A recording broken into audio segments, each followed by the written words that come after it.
Well, students, welcome back again to the class of electrochemistry. And today we are going to cover some more aspects of electrochemistry. And here we are going to primarily discuss Faraday's laws of electrolysis. So the first thing that we have here is Faraday's laws of electrolysis. Before we actually, so what is it basically? Here we are primarily dealing with the quantitative aspect of electrolysis. Now, what do we mean by quantitative aspect? Quantitative aspect means how much. Okay. So what happens in a reaction is something that we have already discussed. Now we are going to discuss the quantitative aspect. How much of a substance is evolved or how much of a substance is liberated. These are things that we are going to discuss primarily in this lecture. Okay. So before we actually understand what is Faraday's laws of electrolysis, some very basic numerical things that we need to have a very clear concept on are 1 mole of electrons. Now what do we mean by 1 mole of electrons? 1 mole basically means 6.023, this is the Avogadro's number basically, 6.022 into 10 to the power of 23. And what is the charge on 1 coulomb? 1.6 into 10 to the power of minus 19 coulombs is the charge. So what will be the total charge on 1 mole of electrons? Okay, 1 electron has a charge of 1.6 into 10 to the power of minus 19. So what will be the total charge on 1 mole of electrons? That will be 6.022 into 10 to the power of 23 into 1.6 into 10 to the power of minus 19. And that's going to give us how much?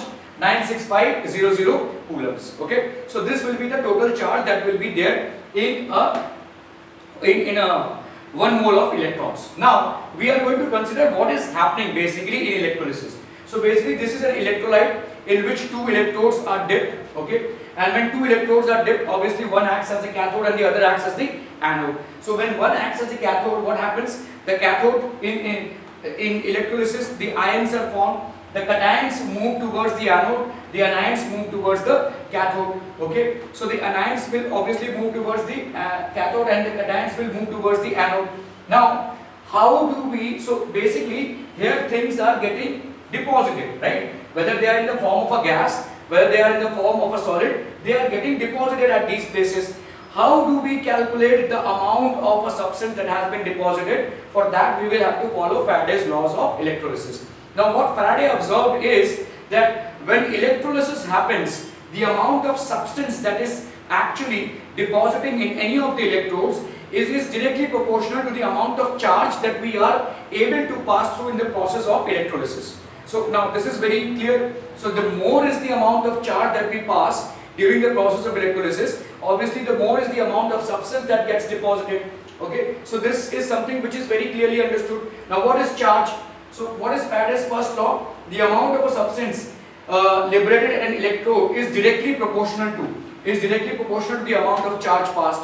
Now what is amount of charge passed? Amount of charge passed, we know that Q is basically equal to I into T, that is amount of current and the amount of time for which we have passed it for. Okay, so the current that has been passed and the time for which it has been passed, that is basically Q into IT, and that's basically the weight of the. So if we are talking about Q into IT, what we mean here is the amount of substance, that is W, that is in grams, okay, whatever we are taking it, the amount of a substance which we are able to deposit at an electrode is directly proportional to the amount of charge that we have passed, which means that the amount of substance that is deposited in an electrode is directly proportional to the amount of current into time for which it has been passed. Okay, so now if you look into it, so if we remove the proportionality, what it will be? It will be W is equal to Z into Q. Now what is Z?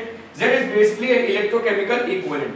So Z is basically electrochemical equivalent. Now what do we mean by electrochemical equivalent? So it's very easy to define. Okay, if we take this amount of current as 1 ampere and if we take this time as 1 second, so what do we get? 1 coulomb, right? 1 ampere into 1 second, that's 1 coulomb. Okay, so if the current is 1 ampere and is passed for a time that is 1 second, obviously the charge that is passed through the electrolyte is 1 coulomb, and hence if it is 1 coulomb, then understand, then W will be equal to what? W will become equal to Z because Q is having a numerical value of 1. So W here will be equal to Z. So the electrochemical equivalent, now Z is what? The electrochemical equivalent. The electrochemical equivalent of a product is equal to the weight of the substance liberated at the electrode when 1 ampere of current flows for 1 second.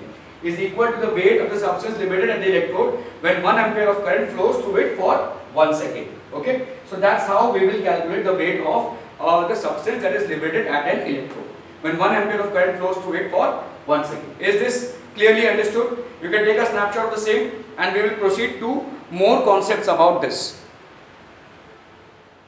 Okay, so we are going to proceed ahead with electrochemistry, and now since we have an understanding of what it is for the first law of electrolysis given by Faraday. So what we saw here is that the amount or the weight of the substance that is liberated at any electrode is directly proportional to the amount of charge that we are passing through it, okay, or we can say weight is directly proportional to the current and for the time for which the current is passing through it, and hence we got W is equal to Z into Q, right? When we remove the proportionality, we get W is equal to omega. It's not visible. I am so sorry, it's not visible. 1 second. Okay, so this is going to be W is equal to Q. I must write it. I'm so sorry. I will write it a little lower. So here the W that is there is directly proportional to the amount of charge that is passing. The amount of a substance liberated at a particular electrode is directly proportional to the charge that is flowing through it, okay, or W is directly proportional to the current that is passing and for the time for which it is passing, okay, and hence we can combine the equation and write W is equal to Z into Q, and or we can write W is equal to Z into I into T. Now what is this Z? It is basically electrochemical equivalent. Electrochemical equivalent, as we saw in the last slide, electrochemical equivalent is nothing but it is basically equal to electrochemical equivalent of a substance is equal to the weight of the substance that is liberated at an electrode when 1 ampere of current flows through the electrochemical circuit for 1 second. Okay, so that's all about basically how we will calculate the weight of the substance which is liberated or deposited at a particular electrode. Okay, so now when we talk about, let's say for example, sodium. Okay, so sodium, what do we see? Sodium is basically and it will gain an electron and it will form what? Sodium. This is 1 mole. Obviously, whenever we are taking a solid, we'll always take it for 1 mole. Okay, so now look at this. This is basically an ion. So what is it that sodium is gaining? 1 electron, or rather 1 mole of electrons. So we can say that for sodium to become sodium solid, for it gains 1 mole of electrons. 1 mole of electrons for combines with sodium ions to give 1 mole of electrons combines with sodium ion to give 1 mole of sodium. Okay, that's how we can calculate, right? 1 mole of sodium, this is 1 mole of sodium, 1 mole of electrons is basically combining with sodium. 1 mole of electrons is basically combining with sodium to give 1 mole of sodium solid. Okay, that is getting deposited at a particular electrode. Okay, so what do we have here? 1 mole of electrons. Now what do we know by 1 mole of electrons? It is basically 96500 coulombs of charge. Okay, 96500 coulombs of charge, and 1 mole of sodium basically occupies how much? 23 grams. Okay, so therefore 1 coulomb of charge, 1 coulomb of charge is equal to what? 23 by, so if we pass 1 coulomb of charge, what is the moles of or rather what is the amount of sodium that will be deposited? That will be 23 by 96500.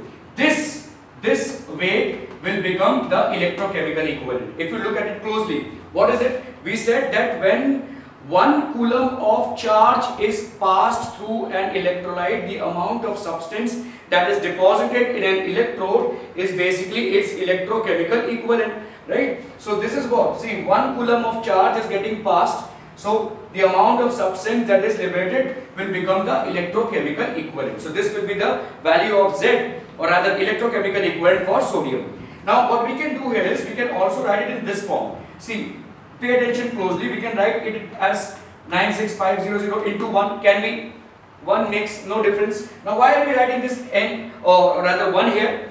1 here means the n factor. If you remember, n factor for metals is what? Basically the number of electrons gained during reduction. Okay, during reduction, or we can say it is the valency. It's the valency. See, sodium has a valency of 1. So it is basically the number of electrons that sodium has gained, or its valency itself. So there we have. So what can we write here? This is the weight, or rather molecular mass. This will be the molecular mass.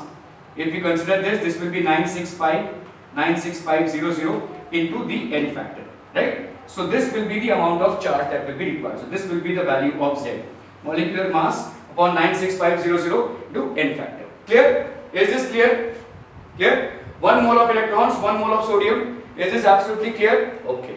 Let's move on to the other one. For example, we have magnesium here.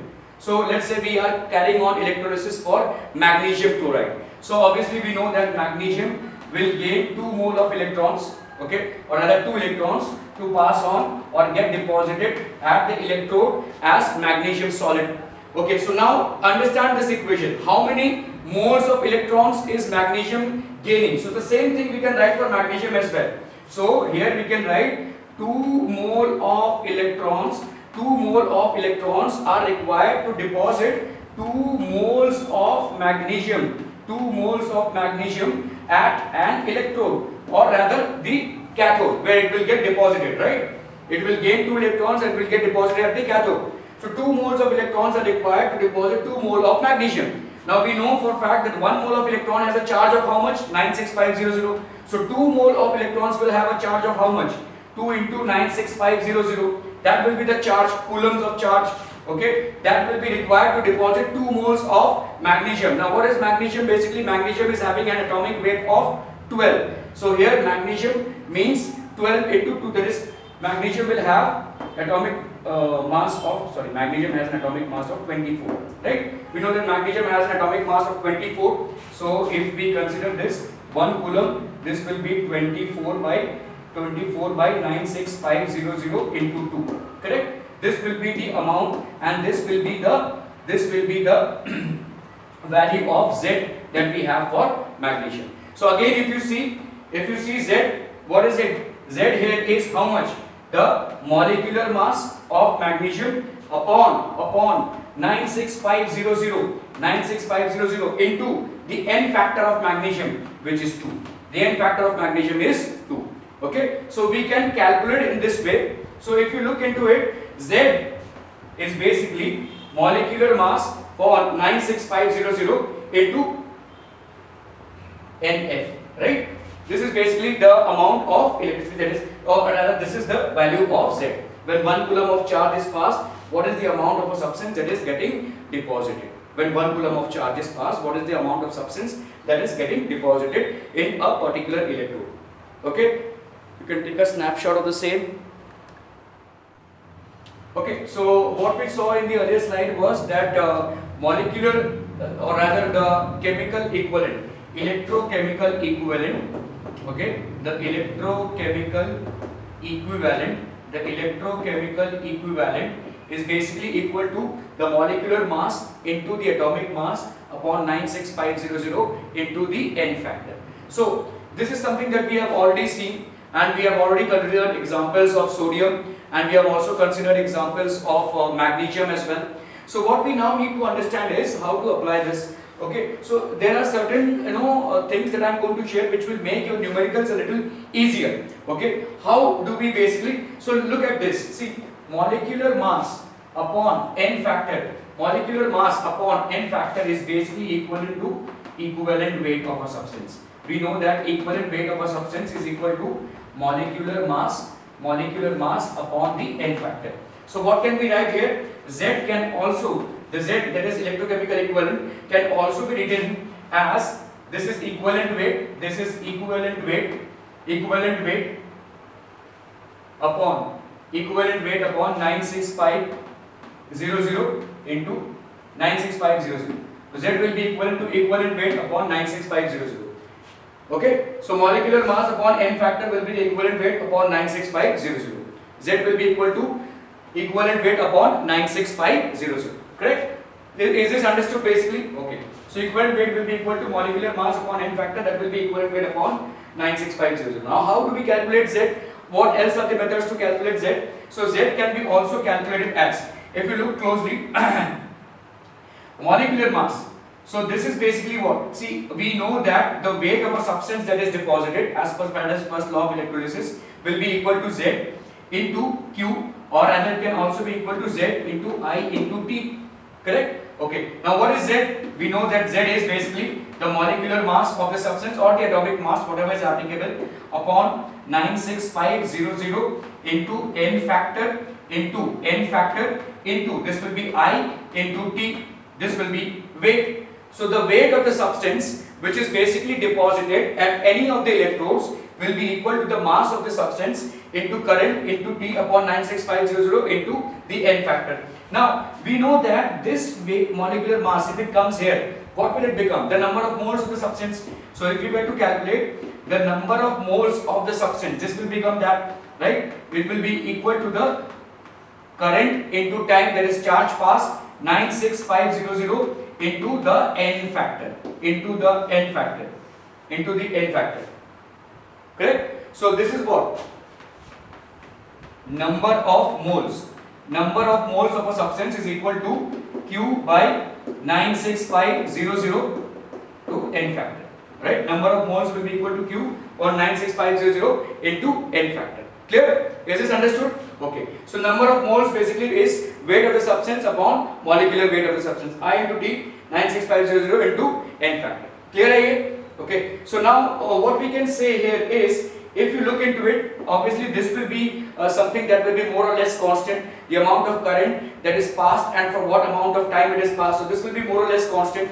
This is also a constant. So can we write the number of moles, which is n, to be inversely proportional to the n factor? Number of moles that is deposited in a substance, the number of moles of a substance that is deposited in any of the electrodes will be inversely proportional to the n factor. So what it means here is that if we have a cathode and if we have an anode, okay, so the number of moles that are deposited at the cathode, let's say this is Na, and cathode, and the number of moles that is deposited at the anode, let's say this is Nc, Na, right? So if this is Nc and this is Na, let's say the n factor of the substance that is getting deposited at the cathode is Nc, let's say, okay, and the n factor of the substance which is getting deposited at the anode is Nfa. So since we have an inverse proportionality, we can say number of moles of the cathode upon number of moles of the anode will be equal to what? Number of the n factor of the anode upon n factor of the cathode.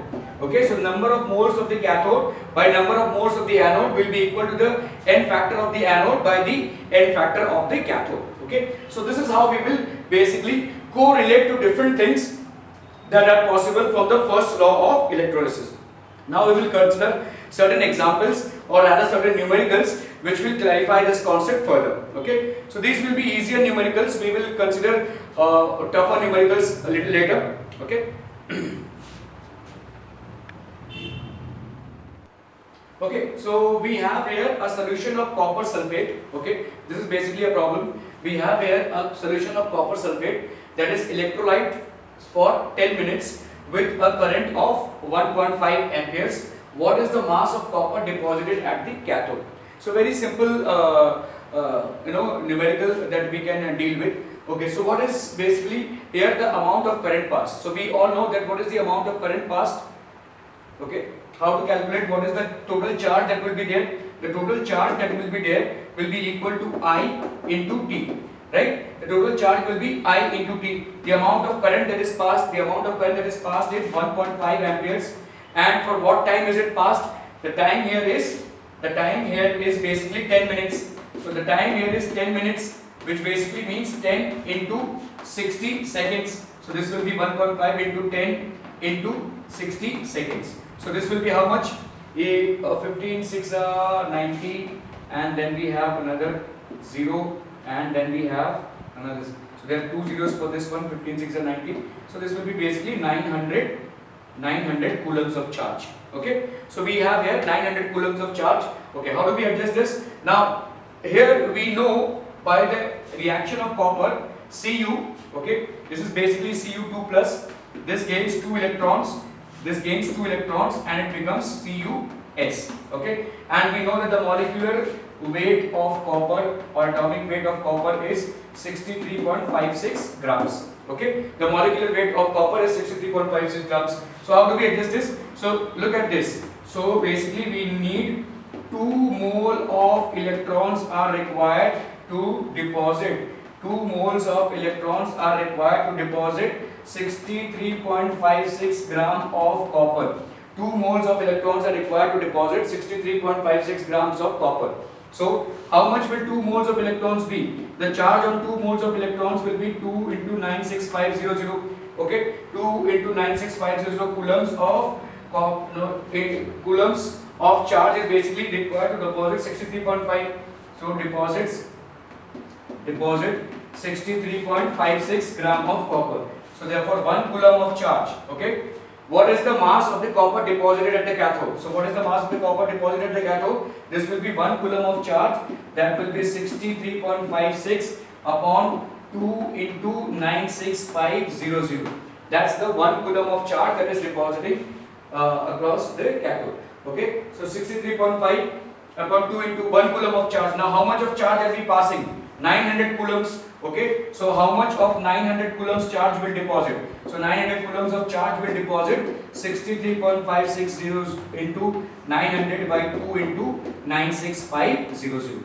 Okay, so there is basically going to be somewhere approximately around 0.296. Okay, somewhere around 0.296 grams of copper will be deposited. Right. So this is an example of how we need to cover the problems pertaining to the first law of Faraday's laws of electrolysis. Okay.